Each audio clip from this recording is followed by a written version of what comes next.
Welcome to Real Talk with Pam viewers, the show where authenticity meets conversation. On today's edition, we'll be talking about the good, the bad, and the ugly side of social media. And to help me with that, I have two incredible women. They work in the social media space, and we are going to unpack today what this means and how social media has affected not only them, but affects our lives in general. So without further ado, I'm going to dive right in. Welcome, ladies, to Real Talk with Pam. Thank you for having me. Fantastic. I'm going to get you to introduce yourself first. Thank you for having me. I'm Adejumo Negra, the founder and creative director for Negra Needs. And I believe fashion is an art form, an expression to individuality, and a catalyst for empowerment. And here, I'm not just here today as a designer, but as a woman who is here to talk about the very highs and lows of social media. And I'm honored to share that story. Fantastic. And I am Cynthia, a customer engagement specialist with a fintech company. I am here to talk about, the good, bad, and ugly side of social media, the impact it has on people, and the impact it has had on me too. Great. So let's get right into it. So women, so we obviously live in an age of social media. I think it's here to stay. It's not going anywhere. I come from a very different generation where social media didn't really exist. I think of the Facebook age. I'm not a Gen Z. I'm not even a millennial. I think I'm a baby boomer. Okay. So anyway, so before we get into the bad and the ugly, let's talk about the positives of social media, which I believe that there are very many. So I want you to tell me what in your journey dealing with social media, you work in that space, and with your business, that is an integral part of your life. What experiences, can you share some experiences, how it's shaped you personally and both personally and professionally? So personally for me, I joined, my first real contact with social media was right after graduation.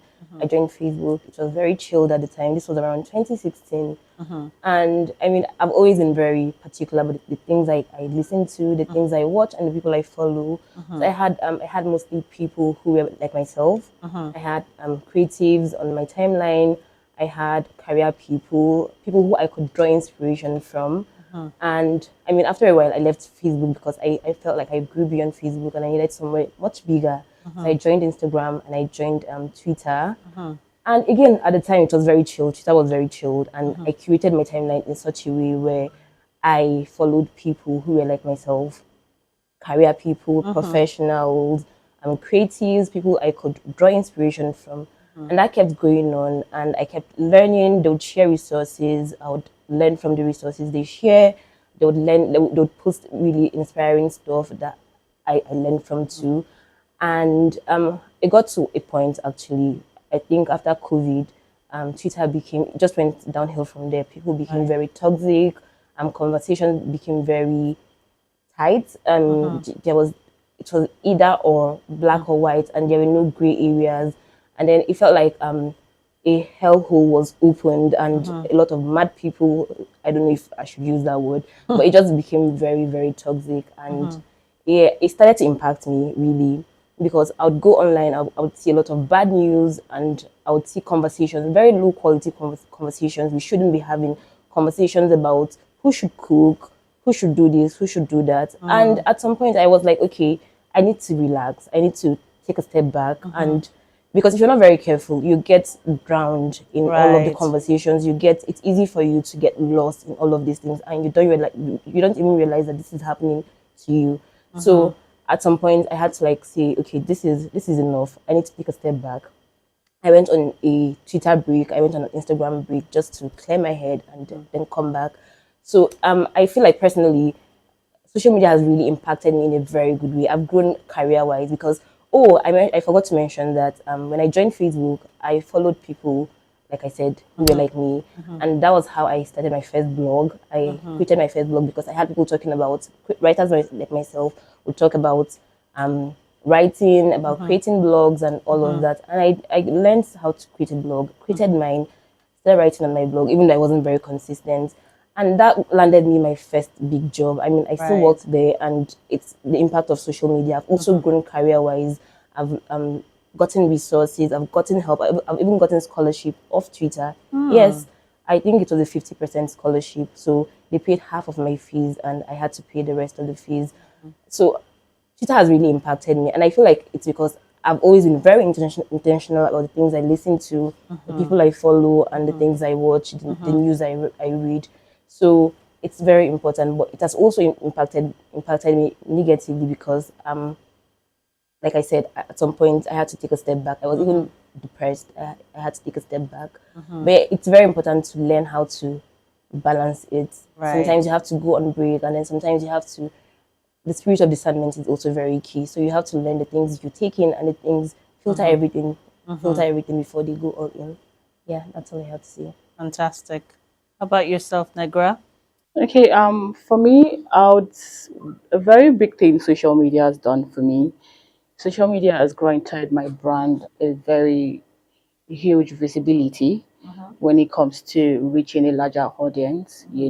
Social media has given me that space to be able to express myself and tell my story and share my narratives in a way that I believe. I would say social media has been of a great impact to me in terms of getting access to individuals, mentors that I feel like I could not gain physical access with, and I could get to listen to them, know how what they do and how they do it different. I'll speak in regards to my field now in the fashion industry, because I tend to look around and I see everybody everybody wants to do fashion in Nigeria, but they fail to see the importance of fashion, because for me I believe fashion is an art form, an expression to individuality, and a catalyst for empowerment. And a whole lot of individuals are, leaving that aspect and just jumping onto the aspect of wanting to make money. Right. And for me, it's more of like a passion thing for me, because with social media, I've been able to reach a much larger audience. Social media has helped me in spaces where I feel like will I even be seen? I mean, I don't have much followers, I don't have a whole lot of people trying to know what I'm doing. I'm just coming out from nowhere, Right. trying to be somebody, trying to do something right in so to say. And social media has helped me, you know, I'm here right now because of social media. Like I like to refer to my community as icons. I've been able to create a community filled with iconic individuals. And in spaces where you know that you're starting something from the scratch, and you don't have this stigma that comes with, oh, I have someone, I have somebody in a space where you really don't have anybody, but you just have your story to tell, and you have your narratives to share. Social media has helped me, get seen, Right. and it has helped me put my brand out there, and also it also helped me get this credibility that I think I do need for my brand in regards to what is right and what is wrong. Right. I don't know if that makes sense, in regards to what is right and what is wrong in when it comes to the fashion industry. Like I said earlier, a whole lot of people are in the business. They're just trying to make money off it. They're forgetting the fact that you need to impact lives, whatever it is they're wearing. To me, I see fashion as an art form. Like I said earlier, fashion as an art form, an expression to individuality and a catalyst for empowerment. Through my pieces, I instill confidence in my community, in the community. I kind of say the doorway to be brand new, icons be brand new. A portal to originality has been opened for iconic individuals to step into it. I'm able to share that narrative all because of social media. Right. That's fantastic. I'm able to pass I'm able to pass my piece, try to tell people, for instance, there's a scarf I designed. The scarf said a horse can be forced to the river, but can't be forced to drink from its water. So I said I constitute originality and remain confident in your skin. I'm instilling those confidence in the individuals that are wearing it. They're not just wearing a piece. Sure. You know, they're wearing a storyline that can resonate with. And social media And has social helped you helps sharing that, you know, narrative and, you know, get people feel comfortable, you know. Sure. So I'd also like to add to what she said. She said social media has helped her build community, which is very true. Social media helps you like connect to people. So you make the right friends, you make the right network, people who will eventually help you in one way or the other. So for instance, I recently landed a job, and thanks to a friend I met on social media. I wouldn't have gotten that job if I did not meet her, right? Right. So social media really helps you if you're very intentional about it. It helps you build the right network, learn a lot of things, and just improve, be a better person. Yes. Yes, I ascribe to that too, in the sense that I love the fact that what social media has done is it creates accessibility. So you can Exactly. be here in Nigeria and connect to somebody on the other side of the world, for example, in Japan, and you find that that you have more in common than you do have differently. Exactly. So that's the great side of social media. The power of social media is that connectivity. But at the same time, let's talk about what the not so good side of social media is. You know, as much as it can connect us, it can also isolate people. Exactly. And I find that maybe this is something for another discussion, but or we could touch on it here, that even though social media is powerful at a community, it can also create loneliness. I think the world we are in today, there is higher suicide rates. There's higher isolation as a result of social media. People are spending inordinate amounts of time on different social media platforms rather than having that real life connection. So tell me about that. Can you talk into that, and if you've had any experiences of that, especially where it can even affect someone's self-worth? Exactly. Yeah, so let's talk about that a little bit. First of all, I would like to talk about cyberbullying, right? Like I said, in 2020, Twitter and many social media platforms went downhill after COVID, and I do not know what happened. I can't explain why that happened, but then cyberbullying, the rate of cyberbullying increased. I have friends and mutuals who have been cyberbullied because of what they wear, the people they choose to be. They are like very confident in themselves. They are very vocal about their beliefs, feminism or other forms of activism. And when you notice that people on the other side of the arguments or conversations are usually not very what's the word now? Very level-headed, right? And they're either extreme or they're not. And it's just very sad. I've had a friend who has been called a slut, who has been called so many things because of the things she chooses to wear.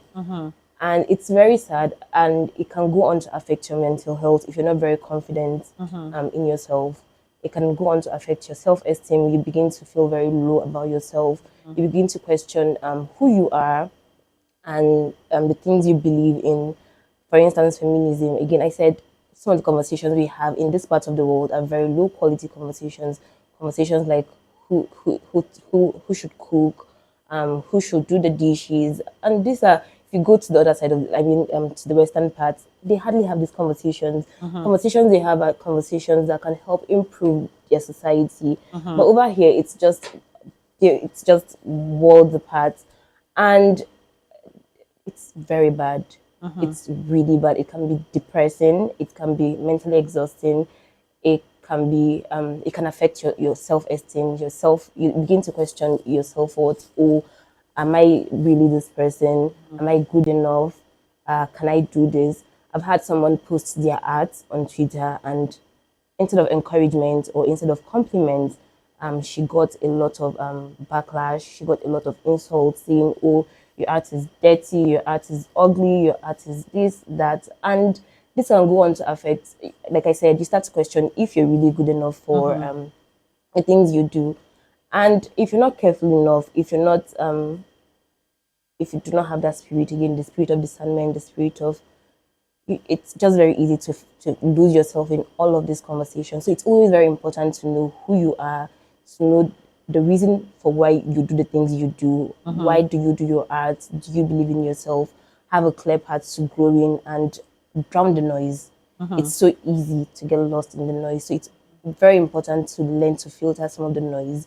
It's very important to let yourself not be drowned by the noise and by the things people say to you.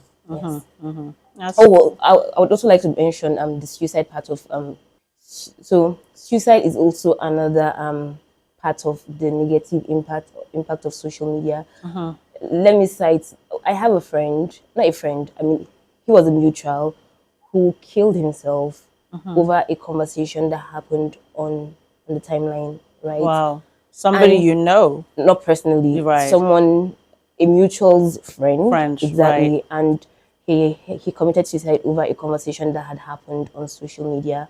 I've also heard the story of a 13-year-old who, I mean, AI, would I consider AI social media? Maybe, maybe not. But then I read a story of, I think, a 13-year-old boy who had had a conversation with AI and who unintentionally assumed that AI was his romantic partner he was in a relationship with, and AI told this little boy to go kill himself, and he And did. he did. I think we all heard that story. Story It exactly, was out there, and this is like a negative impact, negative part of part of social. social media. So it's very important to know the things you watch, to filter, curate your timeline, and try to build real life connections with people. It's so easy to get lost in your phone. We can be together having conversations, and then next thing you're picking up your phone, trying to have conversations or trying to tweet or trying to post. So it's very easy to get lost in this. So I think one way you can get out of this is try to have real life connection with people. Go out, have fun with your real life friends. Drop your phone, turn off your TVs, just have fun. Be there, present with your friends. Yeah, it's very key. Excellent. How about yourself?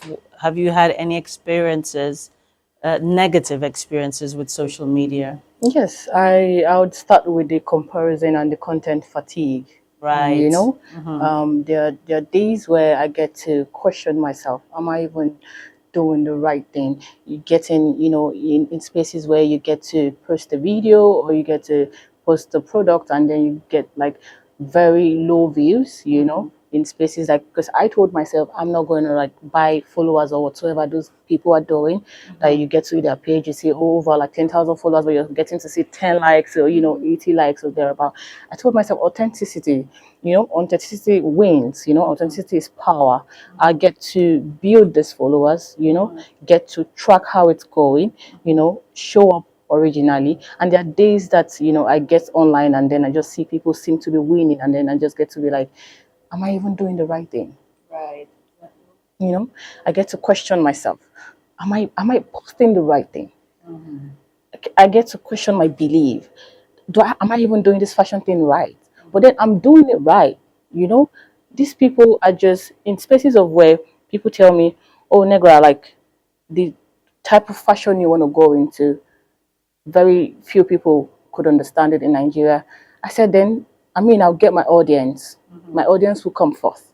When I get to see my target audience would know, And I just tell myself in the space of the comparison, in that moment that I'm about to just compare myself to somebody, I just tell myself, you're valid. Your story matters, and whatever it is you're trying to put out there, you don't have to get you don't have to get to you don't have to be viral to be seen. I agree.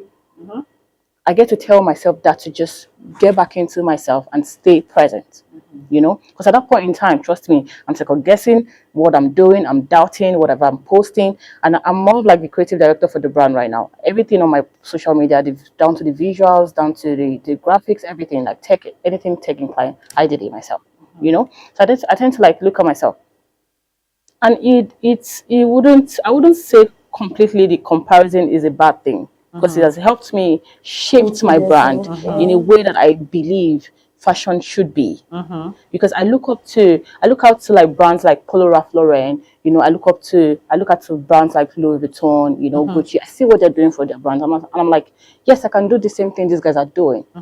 You know, you just have to, it's just, Rome isn't built in a day, obviously. You know, you have to work your way right through it. But yes, I'm willing to work my way right through it. I'm not just trying to be here and then just, you know, get it at a snap at a finger, you know. So the comparison part and the content fatigue part, and also the aspect of, you know, getting creative burnout. Right. Like I say, right now I still do everything for the brand. When I mean everything, like in cases of visuals, cases of like content creating, taking pictures, I get to like learn angles and all of those things. You know, I get burnouts. I'm talking right now. I haven't posted on my Instagram yesterday, day before yesterday, because I'm thinking to myself, I want to post something, and I want to post something very valid. I want to post something very, very, very good. You know, I don't just want to like just push the content out there. I mean, I'm pushing it for the viewers to see it, but at the same time, I'm trying to build a community right here. I would just push out anything, you know. Right. So I'm telling myself, you just have to like take it slow, you know. Not posting at that point in time doesn't mean you don't know what you're doing. Right. You're human. Exactly. You get creative burnouts. It's okay. All you just have to do is to relax, sit back, and then know what next you want to do. And as I'm saying right now, I know what else I want to post. I just have to sit, edit, and, you know, put it out there. But I wouldn't have posted it right there and then just because I felt, you know, the urge to post. Right. You know, because it's always something. I'm sure you can, you Yeah, know, you can. the comparison It's is always like is too always real. something because you go on there, you see other brands. Sorry to, I wouldn't want to mention names, but you see other brands, you know, pushing their narratives and all of that. But the story we're telling, that different stories entirely. You know, I've got to digest whatever it is I want to put out there to be able to like, you know, show up and then just say, okay, yes, this is what doing. Right. It is what doing is what doing well, you know. So the content fatigue part and the creative burnouts, yes, and the bad one, like the story she shared. I mean, I'm just getting to know about the boy that died right now, and I mean, you can imagine that is crazy because if you have, you know, you're having to think some computer is talking to you and then you just believe, oh, I think what this computer is saying is right, and let me just do whatever it is it says. You know, it kind of like you get to not just even the 13-year-old boy. You get, I have siblings. You know, they'll be like, oh, Auntie Negra, I just want to like look at something on your phone. And then YouTube is there, in as much as it's good for learning. I love to like let them watch YouTube and all of that. But in as much that is good for learning, they still get to. They might not, you know, go into it themselves. Subconsciously, they could just see something, just a brief content that just caught their attention, and then they tap on it. It might be something that's so bad that they're not even meant to digest. That's right. And at that point in time, you're not there to guide them because you probably left your phone with them, you know, hoping to do something, get back, and before you know it, he or she has, you know, digested everything they've said on there, and they're trying to like, come up with something that they could do in respect to that. Sure, sure. We'll take a quick break right now and come back and continue this very, very important conversation.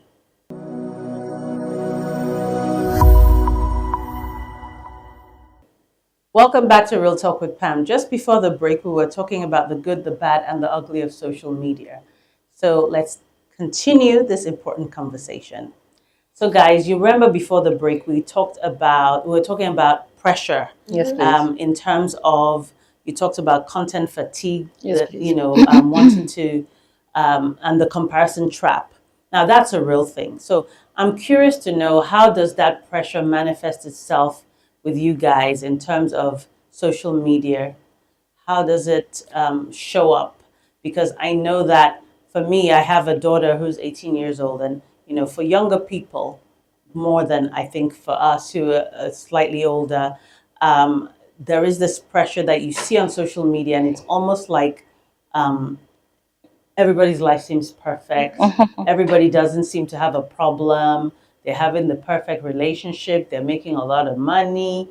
So there must be a lot of pressure, especially not just business, in your personal life as well. So how does that affect you, either professionally or personally? What are some of the pressures that you have to deal with? So personally, for me, I've always been very ambitious. I have dreams. I really want to do like big stuff, and it's easy to see people who are doing the things you want to do, who are living the life you want to live, and you're there, just life is just happening to you, and then you start to compare yourself, like she said, oh, why is this not happening to me? This person is happy, this person is going to Oxford, this person just landed a job with Microsoft, and it's easy to get lost in all of these things. And for someone like me, I've found myself sometimes getting sad about it, allowing it affect my mental health. But then the good part is that I always try to also draw inspiration from these things. If this person did it, I can too. And then I try to look for ways to make this thing my reality. If it's Oxford, apply to Oxford. The highest I can get is a no. If it's getting a job with Microsoft or Google or Paystack, apply to any of these companies, and that may happen for you. I said earlier, I try to go on breaks when I feel I'm starting to get overwhelmed by the noise. I'm starting to compare myself a lot with people. I take a step back. I go back to the drawing board. Either I go on a total Twitter break, or because I'm more active on Twitter, either I go on a break and I try to get myself back, know my why, and try to find ways to make myself feel better. Or I try to lock my timeline. I lock my page and I just drown the noise, and I filter the noise I get on Twitter and Instagram. Yes. Great. How about you, Negra? How do you deal with what you talked about content fatigue Yeah. and the comparison? So, how do you deal with that pressure? Yes, you've talked a little bit about that. And why do you actually feel pressure? I would say the why has to be about the unrealistic standard of success. Right. You know, we are in the world where you get to see, like she said, you get to see a whole lot of individuals doing what you're doing, and then you think, oh, this person is doing so well. Why am I not doing very well? And then I tend to tell myself, number one, the time frame of which this person has been doing so well and the time frame of which you're just starting is a very long way to go. It's a very, very long way to go. You have to you have to sit back and really look at it. This people is doing very well. Okay, fine. They've been 10 years in business. You're just probably like, Starting. starting. You're just about like maybe 3 to 5 months gone in the business, and you just think you just want to up on there and just be that big thing. No, it doesn't happen that way. I get to just tell myself that in spaces that you think you're not doing so well, you're actually doing very well. Exactly.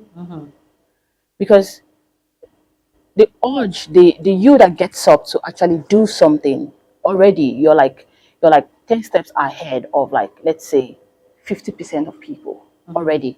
Because a whole lot of people wants to do something, right? But they get bracket into that face that says, I will do it. Procrastination. I'm drifting away a little bit from what you're saying, but I'll come back right there. They get to, like, the spirit of procrastination comes in. And once the spirit of procrastination comes in, you see the unrealistic standards to success that kicks in as well. Because you get to question what you're doing. Regarding leaving the fact that you actually need to get to work, and not open on social media. Has the good and the bad. In as much as it gives the visibility and all of that, it also, if you're not putting it out there, like she said, like he was saying something earlier on, it was like you get to see like a content and you just scroll. If the content does not catch your attention at that point in the first few seconds, you're gone. So in that case, it is not the social media at the point anymore. It is you. It is what you're doing. What are you putting out there? What are you saying? What are you trying to, like, what message are you trying to, like, pass across? Is it what someone wants to listen to? Is it what they wants to, like, is it what they want to digest, and it also makes you have this thinking of, am I doing the right thing? Meanwhile, you need to, like, we should have done, like, an inner check on yourself. And I did a show on comparison, the comparison trap, a Okay. few weeks back, and Okay. we talked about this whole idea of success being, the car that you drive, the, how much you own, and how many houses you have, and particularly in the Nigerian context, people, can define success with very material standards, and instead of success being like you alluded to earlier, showing up every day and putting one foot in front of the other and taking a stock check and saying, well, I've come so far, and you can Yeah. see progress. To me, that's success. Yeah. Okay, so I think the comparison trap comes in when you look at another person's life and you think, well, they have X, Y, Z, and I don't have that, and then you measure your success by that. Now, that doesn't mean that you can't learn from other people, but perhaps we need to reevaluate what does success mean for us. Because, like we said, social media, you can go and success can be, oh, I want to be like the Kardashians, or I want to be like Justin Bieber, or I want to have 100 million followers, and that is success to you because you see other people having that. But is that even real life? You know what I mean? How many people, in the grand scheme of things, that are in this world, we have 7 billion people on Earth, or is it 9 billion now? How many people live like that? Do you understand? And I think that is why I think social media is very tricky, because although it opens you up, it can also create this unrealistic view of life, and people are chasing something that is not even real. Yeah. So personally, I feel like success means different things to different people, right? But for you to define what success means to you, right, you first of all need to know who you are, your true self, and why you do the things you do. So for instance, to me now, I have things I'm very passionate about. And once I'm able to hit all of these things, once I'm able to achieve all of these goals that I have, I can say that I am successful. To some other person, it could be owning a car, it could be maybe traveling the world, being able to travel the world whenever they want to. But again, it's very easy for people to compare themselves to people. They're just so into other people's lives, like the Kardashians that you mentioned, so into other people's lives. Maybe Davido is traveling the world, he's buying diamonds, he's flying private jets. So I want to be like Davido. But do you really want to be like Davido? Is that who you truly are? What do you want for yourself? Once you're able to define the things you want for yourself, once you're able to define who you are, you can then say, this is how I measure, because there's no one standard metric for success. Sure. There's no one standard metric for success. So you need to, first of all, know yourself. It's very, very key. Once you're able to define who you are and the things you want, you can then say, I have succeeded. For some people, it's just probably being able to afford a very decent life. Or I want to have a job that pays me 500,000 naira, and I want to be able to retire at maybe 50 with 10 million naira, and that's success to them. And so to some other person, I want to retire with maybe $10 million, and I want to retire at the age of 30. Success means different things to different people, and you have to really know who you are for you to say that, yes, I have gotten what I really want. Yeah. So I wanted to ask, as young women, how does social media affect relationships? And I mean your relationships with the opposite sex, for instance. What is your mindset around that, and does that play a big role in the decisions that you make? Because there's so many reality things out there right now. People create content on Instagram, particularly, that you see, and you can look at somebody's life and say, oh, they have a perfect relationship, they have the perfect family. And do you think there's actually too much information Yes. being put out, and there's almost nothing left for to keep back? Everybody just puts it out there, and how does it make you feel, as particularly as young women? So okay, do you want to go ahead? So I think, yes, people put out too much information out there, and they're also very intentional about the things they put out. They are often very concerned about putting out the good parts of their life and not the bad parts of their life. So you, as a follower or as an ardent fan, it's so easy for you to see that, oh, this person is very happy, this person has the perfect life. Meanwhile, they probably have one problem or the other they're going through you do not even know about. So, personally for me, I have found myself. I even had a conversation earlier this year with my friend, regarding how social media has impacted her life and her relationship. So let me give you an instance now. She has people she follows who are in relationships who always post the good parts of their relationship. Oh, my boyfriend sent me $1,000 today. Oh, my boyfriend is the best thing after sliced bread. Great for you. But if you're not very careful, you realize that you're taking in these things and you're using the information you get from Twitter to compare your life to the life of other people. You start to think, is my partner doing enough for me? Right. Your boyfriend sends you lunch to the office. Oh, he sent me just lunch. Why is he not sending me $100 or $1,000?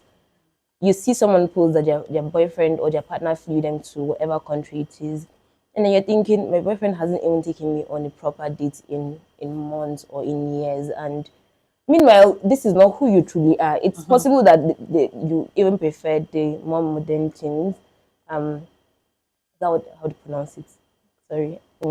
So it's possible that you prefer the more common things like maybe a walk in the park, or maybe just a very simple dinner date, or going to watch a movie in the cinema. And this is who you truly are. But then because you've just taken in a lot of information from the people you follow or from the things you see online, you start to compare your life to the life of other people. And again, I keep emphasizing on taking a break. It's very key. Once you see yourself comparing your life to other people's life, it's time to take a step back, Right. and question yourself, question your why, and question who you truly are. Is this who I am? What are the things I like? If it's even possible, probably you should write them down. These are the things I like. What does my partner do that really make me happy? Do I prefer the flying out, or do I even prefer the more simpler things, or do I like the both of them? So it's very important to question the things you see on social media, the things you hear, the things you listen to. Like, it's very key. It's easy to get drowned and compare yourself to the life of others. I think I'd say, in respect to that, a whole lot of people tend to want validation from like individuals that you don't even know, Right. and until they realize success offline is just as valid, they wouldn't see the urge to, they won't stop to see the urge to stop the, need for seeking validation from a total stranger. This topic you're talking about right now, there's somebody that spoke to me about something about last week. He was like, "Oh, Negra, what are you even doing? With yourself as a person? You're just all about business, business, business. You're not trying to like look for somebody out there to just, in quotes, sponsor your business and all of that." I'm like, there's so much to life than having to seek and depend on somebody to be seen. I go back to validation. I don't need the validation. I don't need your validation to think, oh, I can do much better than where I am right now. I don't need that urge, because that's what they see online. They see a whole lot of girls posting, oh, my boyfriend opened a shop for me today at Lekki. My boyfriend did this, my boyfriend did that. It's fine, it's okay. But I wouldn't let myself think low of myself just because I haven't, gotten my hands on probably someone that I feel like, has to do these things for me, when I know I can do these things myself. Right.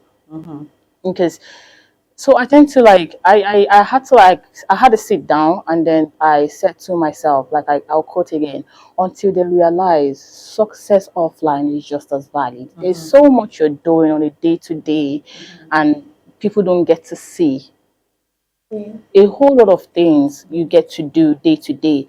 I'm right there, brainstorming how I want to put out my next design, how I want it to be unique, how I want it to speak to people, how I want people to perceive the brand and all of that. All of those things are valid.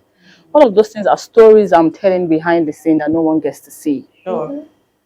All you just get to see at some point is that you just see a woman out there trying to showcase the product, trying to tell the story behind the product, and you only just get to digest that story in few seconds that you watch the video. I've been there working on that stuff for maybe like a month or Right. like 3 months ago. I've been working on it, and then you don't get to see that part, and then you get to see the aspect of which I'm out there trying to show you, and then you think your validation is what I need to Right. proceed as a person. No, I don't think so. So I realize success is more of like what you do behind the scenes, what you do that no one gets to see. How you push yourself on days that you're tired. How you tell yourself that, okay, I know it's not going as I think it should, but I won't back down. How you tell yourself that, okay, you always just have to show up. To me, success is me showing up every day. Like, today is the day I get the breakthrough. Today is the day that my product goes, like, in as much as as I said earlier, like, you know, you don't have to be viral. You don't have to, get viral before you get seen. But every day of my life, I still get to wake up and say, okay, this design I'm working on might be the design that might just put me out there. Sure.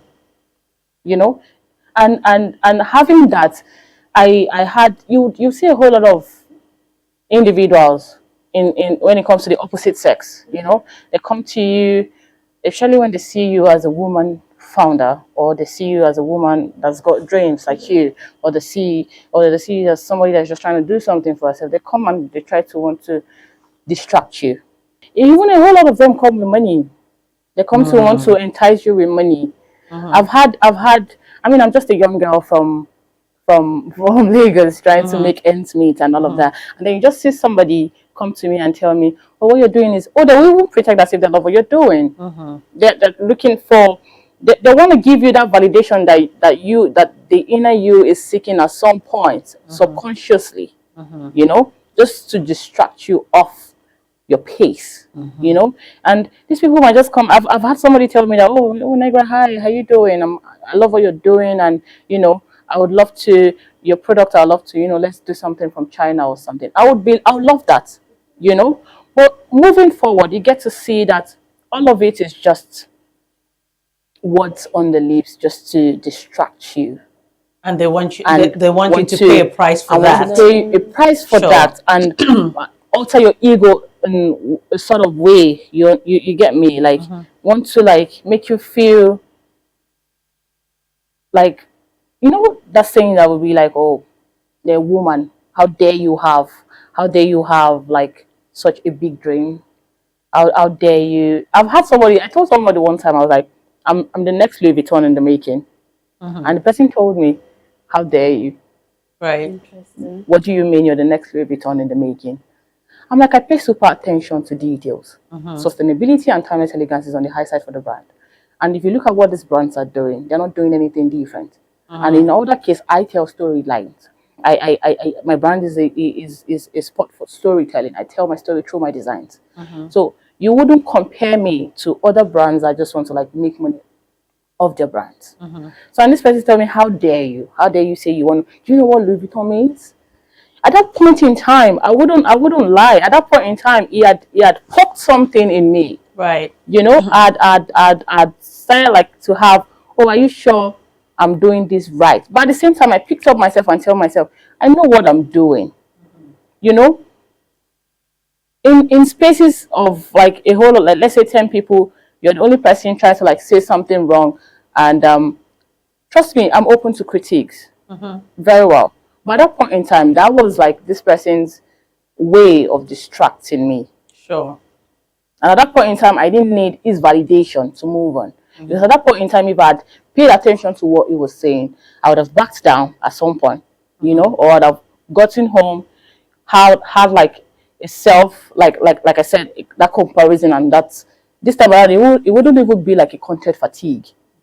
It would be a comparison kind of thing, fatigue, that am I even doing something right? Sure. Am I sure I want to like move forward and all of these things? So I don't think like to him that's what he thinks probably success is or something. But to me, I think success is knowing who you are, staying grounded in yourself, and choosing authenticity, and knowing that success offline is just as valid. Sure. Perfect. Beautiful. So just to round things off, I want to talk a little bit about, I mean, this is a non-exhaustive topic that we can go on and on. There are different angles to it. And I'll probably do a part two at some point. But I wanted to know in terms of productivity, because that is, I remember as a mother, always be worried that my daughter was spending copious amount of time on the, on different forms of social media. And, they're perfect excuses. Now, she went to a school where, she had to go online to do some of her work. They allowed them freely to use their phones in school, which was a lot unheard of in my time. You know what I mean? So kids of nowadays are growing up with social media. That's part of their life, whether it's Twitter or WhatsApp or Instagram or Snapchat or, the downright ugly side of things like OnlyFans and what else? I don't know, so many other, unscrupulous things going on. So in terms of productivity, how can you, maybe you could give some advice of how do you curate your time so that you're not spending inordinate amounts of time on social media, and you're still remaining productive? Because we said, we talked a lot in the beginning of how powerful social media can be in a positive way. But also, there's a negative side where you can just spend so much time online that you are, spending your part of your life and rather than interacting with humans, you are interacting online. So has it ever affected your productivity, and how were you able to turn that around? Okay, for me, I would say in aspect of productivity, one thing I've always had to do is have a to-do list. Right. I get to tell myself, because trust me, you just see yourself 1 minute scrolling on TikTok, and then you're like an hour gone on TikTok. Then you tell yourself, this is not why I'm here. I'm here to show a presence, not to get drowned into the act of social media. I tend to reflect, and it has cost me a whole lot of procrastination. And when I realized that, okay, I wasn't getting anywhere closer to my goals, I had to sit back, and then I told myself, okay, Negra, I have a to-do list. I have a reminder on my phone. Once I get into an app, what am I doing on the app today? Am I going to post? Because in as much as we are humans, in as much as we tend to tell ourselves that, oh, we just want to do something on social media, there will still be something that just catches your attention here, right there and there, and then you just get stick with it on something. And then I just tell myself, once I'm there, what am I doing today? Am I here to post? There are days I give myself, oh, by 12 o'clock I'm posting this content, and then I'm right there. I probably have edited it. I just wanted to like add a caption or something. Let's say I timed myself, this is 11:30, one says 11:45 or 50. I post the content, so regardless of whatever network wants to like interfere and everything, it gets seen by 12 on the dot. And then you see me on my phone. Before you know it, I've seen something that caught my eye, probably the Met Gala, stars and all of that. And then I'm right there. I just get, the reminder kicks me back in. I just said this reminder like, 5 minutes kind of thing. Wow, I think I've spent a whole lot of time. I need to post. I need to post. Then I'll post. After posting, I'll still remain there. But you have to get up and do something. At that point in time, music is my safe space. I tend to just switch to listen to music, the calmest music at the time. It helps me stay productive. I listen to music. I just know at that point in time, okay, it's music time. And what I use my music for is creating. So I've moved off the social media at the point in time. Right. Music helps me personally. I just have to, hey Siri, play me this. And then once it gets into that music mode, I have a playlist. I have the one for work mode. I have the one for, you just want to chill. I have a whole of playlists created on Right. my phone. And then, okay, hey Siri, it's time to work. Play me my music. And then, I just get snapped back into reality that, okay, fine, it's time to go out of social media and all of that. And then I'm out. But you see, there's this urge that just wants to like pull you back to whatever it is you think you saw. So what I'm hearing you say is that you're very intentional about getting off social Yes, media, very which is intentional. fantastic. Yes, please. So we have to take another quick break and we'll come back and continue this conversation.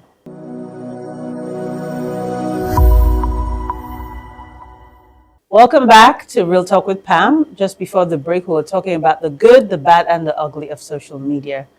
So, Cynthia, I wanted you to talk about productivity and how social media and productivity go hand in hand. How have you been able to sort of stay productive? Oh, intentionality. You have to be very intentional about the things you want. You have to do list, like she said. For someone like me, I've always struggled to strike a balance between productivity and having to stay on social media. So I try to like take breaks and I try to take advantage of to-do lists. You have so many tools that can help you stay on track with your goals and then go off social media and just spend the right amount of time on your social media. So there are tools like Notion, there are tools like Google Keep that you can take advantage of, you can leverage to just create like a to-do list for yourself and ensure that you tick. So you can probably even use social media as a reward system. So when you tick a very important thing off your to-do list, you can maybe spend 5 minutes, 10 minutes, 20 minutes on social media, depending on what you really want to do. And it's also very important to take hiatus. Like sometimes when it just feels like, okay, your productivity is not enough. So let me take a break for maybe a week, 2 weeks, a month, several months, and then come back refreshed and all of that. So you also have to be very intentional with your goals because if you do not have goals, if you're not a very organized person, it's so easy to get lost in social media. So you just have to create a to-do list, right? All of the things you need to do and reward yourself with social media. Yes. Brilliant. Okay. Just like I said, it's a non-exhaustive topic. We could go on and on, but well, we've almost run out of time. So I just want you to look at the camera and tell our viewers, particularly women, what's the one thing you want them to take away from this segment of the good, the bad, and the ugly? Something that has helped you that you could give advice to women about social media. For me, I would say filter the noise. It's very easy to get drowned in everything happening around you, in everything happening on social media and the people you follow. So once in a while, filter the noise, go on social media hiatus, take a walk, meet up with your real life friends, have fun, just take a break. Oh, one more thing, be you. It's originality is very key. Be authentic to yourself. Do not get lost in everything that people have a happy life, but no one has a perfect life. So do not get distracted by the good parts of what people are posting. There is always the bad side of it. So yes, filter the noise and be you. Fantastic. I love that. Filter the noise and be you. So for me, I would say to every woman building something beautiful out there, you do not need to go viral to be seen. Your story matters. Choose originality, remain confident in your skin, and know that authenticity is power. Awesome. Awesome. So, to our viewers, thank you very much for watching. This is actually the last show in this season. Can you believe it's been season 2 done and dusted already? So, like we say here, keep authentic, keep being real. Till next time, see you next season. Bye for now. Bye. Right.